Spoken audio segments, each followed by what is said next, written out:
Finance act 2022 के section 114 BK के तहत एफबीआर को न सिर्फ नॉन फाइलर्स की मोबाइल फोन सिम्स को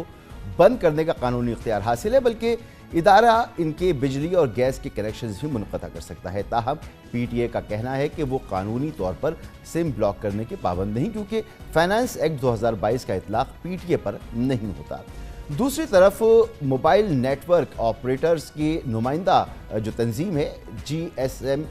एसोसिएशन, उसने गुज़िश्ता रोज़ वज़ीर IT और टेलीकॉम शिजा फातिमा को एक ख़त में तशवीश का इजहार करते हुए लिखा है कि एफबीआर का नॉन फाइलर्स की सिम्स ब्लॉक करने का फैसला उजलत में किया गया, जिससे टेलीकॉम सार्फिन पर मनफी असर पड़ेगा। इनकम टैक्स जनरल ऑर्डर शहरियों और कारोबारी इदारों को मुतासिर करेगा और मुमकिना तौर पर पाकिस्तान की डिजिटल तरक्की की पेशरफ्त में रुकावट बनेगा, जबकि इस अमल से पाकिस्तान आलमी मेयारात के हवाले से इलाकाई ममालिक से भी पीछे रह जाएगा। ये बहुत अहम मामला है और इस पर हम बात करेंगे। हमारे साथ मौजूद हैं मोहतरम जनाब ज़ीशान मर्चेंट साहब, माहिर टैक्स अमूर। बहुत बहुत शुक्रिया मर्चेंट साहब। एफबीआर ने पीटीए और टेलीकॉम कंपनियों के खिलाफ अदालत जाने का फैसला कर दिया, क्योंकि उसने कहा था कि 15 मई तक सिम्स को ब्लॉक होना चाहिए उन लोगों की जिन्होंने टैक्स अदा नहीं किया। पीटीए कहता है कि कानून का इतलाक हम पर नहीं होता।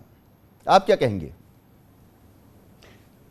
देखें, बिस्मिल्लाहिर्रहमानिर्रहीम, इनकम टैक्स ऑर्डिनेंस में साल 2022 में इस शेख को मुतारिफ़ किया गया था कि जिसमें ये कानून है अब कि अगर एफबीआर के लोग रिटर्न फाइल ना करेंगे, लोग अगर टैक्स रिटर्न फाइल ना करें, तो एफबीआर के पास ये पावर्स मौजूद हैं कि वो उन नॉन फाइलर्स का जो है बिजली का कनेक्शन मुनक़ता कर सकती है, गैस का कनेक्शन मुनक़ता कर सकती है और मोबाइल सिम का कनेक्शन मुनक़ता कर सकती है। ये लॉ आज से 2 साल पहले आया था और अब जो लोगों ने जो इस साल का ख़त्म हुआ है साल 2023, जिन्होंने रिटर्न्स फाइल नहीं किया और जो एफबीआर के मुताबिक जिनको रिटर्न फाइल करना चाहिए था और उन्होंने फाइल नहीं किया, तो अब उसकी एक आपने देखा है कि एक 5,06,000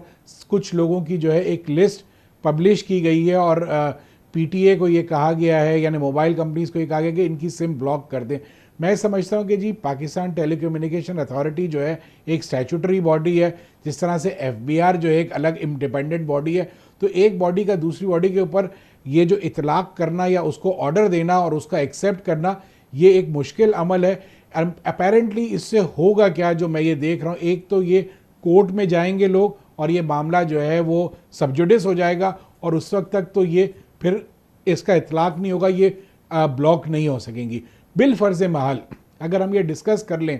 कि ये अगर 5,06,000 लोगों की सिम्स को ब्लॉक कर दिया जाता है, तो जब ये कानून बनाया गया तो ये मद्देनजर नहीं रखा गया कि इस तरह की प्रॉब्लम आएगी इसकी अमल दरामद करने में? असल में मसूद भाई, मसला ये है कि हम टाइम एंड अगेन बताते रहते हैं एफबीआर से और हम उनसे कहते हैं कि जब आप कोई भी नया कानून बनाइए तो कम से कम स्टेक होल्डर्स को या टैक्स प्रोफेशनल्स को ऑन बोर्ड लीजिए, और जब आप ऑन बोर्ड लेंगे तो एक अच्छी चीज़ सामने आएगी। एक डिस्कशन के बाद जब भी कानून बनता है या एक टैक्स प्रोफेशनल्स के साथ आप उसको डिस्कस करते हैं तो उसके निटी-ग्रिटीज सामने आती हैं, प्रोज एंड कॉन्स सामने आते हैं और एक अच्छी चीज़ सामने आती है। अपेरेंटली इस कानून को बनाते वक्त जो है ये शायद डिस्कशन नहीं हुआ। अब इसका फॉल आउट क्या होने वाला है मैं आपको बता देता हूं कि एफबीआर को अगर एक एग्जांपल ले लें कि अगर ये जो 5,06,000 लोग हैं, अगर ये महीने का 100 रुपये टैक्स जमा करा रहे थे जो कि विदहोल्डिंग टैक्स में कट जाता था, तो अब एफबीआर को 608 मिलियन रुपए सालाना बंद हो जाएंगे मिलना, क्योंकि अगर एक सिम के ऊपर 1,200 रुपये सालाना है तो 5,06,000 रुपये के ऊपर तकरीबन 608 मिलियन रुपए का जो है टैक्स एफबीआर को जो मिल रहा था, सबसे पहले तो वो मिलना बंद हो जाएगा। तो क्या ये सिम बंद करने से एफबीआर को फ़ायदा होगा या नुकसान होगा, पहले इसका एनालिसिस करना बहुत ज़रूरी है। उसके बाद अगर ये सिम्स बंद हो जाती हैं तो इसमें हो सकता है बहुत सारे स्टूडेंट्स हों जो ये सिम अपने वालिदैन के किसी के नाम पे, वालदा या वालिद के नाम पे, जो हो सकता है टैक्स में रजिस्टर होने के लिए एलिजिबल भी ना हो, उनके नाम पे ये सिम्स इशू हुई भी हो, तो उनका कनेक्शन अपने स्कूल या कॉलेजेस से मुनक़ता हो जाएगा। क्योंकि आजकल तो सारी लर्निंग्स जो हैं वो डिस्टिंक्ट लर्निंग्स हैं और जो होमवर्क्स या असाइनमेंट्स भी आते हैं वो अब वेब ऐप पे आते हैं। तो अगर ये ऐसी सिम्स को बंद कर दिया जाएगा तो न सिर्फ ये नुकसान हो सकता है, बल्कि अगर कोई छोटे मोटे लांसर्स हैं जो काम करते हैं, जिनको रजिस्टर होने की शायद ज़रूरत ना हो टैक्स में, उनकी इनकम लेवल अभी इतनी ना हो, तो उनका काम भी बंद हो जाएगा। जी आप जो चीज़ें बता रहे हैं बिल्कुल इसी तरह से हैं। अगर आपने कहा कि टैक्स एक्सपर्ट से बात कर ली जाती तो हम तो समझते हैं कि एफबीआर में खुद टैक्स एक्सपर्ट्स मौजूद होंगे और उनको इस चीज़ों को देखना चाहिए था। अब मामला ये है कि ये तमाम लोग वो हैं जो टैक्स नेट में पहले से मौजूद हैं, इन्होंने सिर्फ फाइल नहीं किया है, तो ताकत का इस्तेमाल इनके खिलाफ हो रहा है, वहाँ पर ताकत का इस्तेमाल नहीं हो रहा जो टैक्स नेट में लोग हैं ही नहीं।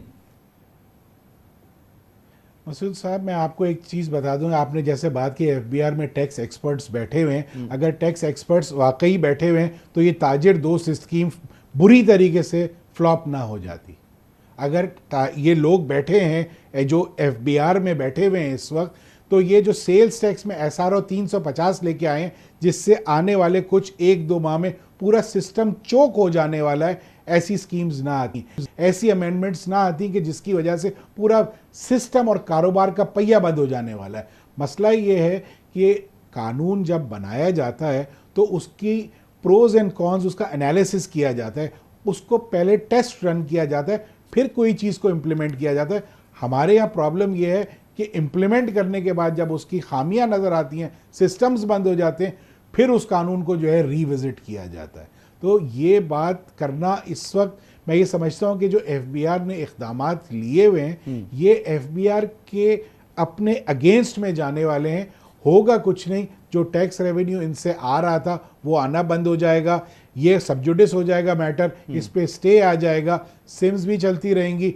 एफबीआर का कानून भी अपनी जगह रहेगा। मसला सिर्फ ये है कि रूट कॉज देखने की बात है कि ये क्यों इस टाइप के इक़दामात लिए जा रहे हैं। पाकिस्तान को इस वक्त सबसे ज़्यादा ज़रूरत है कि पाकिस्तान के जो टैक्स बेस है उसको बढ़ाया जाए। उसको बढ़ाने के लिए जो है ये इक़दामात लिए जा रहे हैं। मैं समझता हूँ कि अगर कुछ छोटी सी बुनियादी चीज़ों को दुरुस्त कर लिया जाए तो टैक्स बेस ऑटोमेटिकली बढ़ जाएगा, जिसमें सबसे बड़ा इम्पेडिमेंट इस वक्त जो है वो ट्रस्ट डेफिसिट है between the tax payer and the tax collector. मैं अगर टैक्स नेट में आता हूं तो मुझे ये डर है कि वो मुझे एफबीआर पिछले अगले सारे गुनाहों की सजा एक साथ दे देगा। मैं अगर टैक्स एफबीआर के एक के बाद एक फेलियर जो नज़र आ रहा है, गुज़िश्ता जो निगरान हुकूमत थी उसमें मोहतरमा शमशाद अख्तर साहिबा ने कहा था कि एक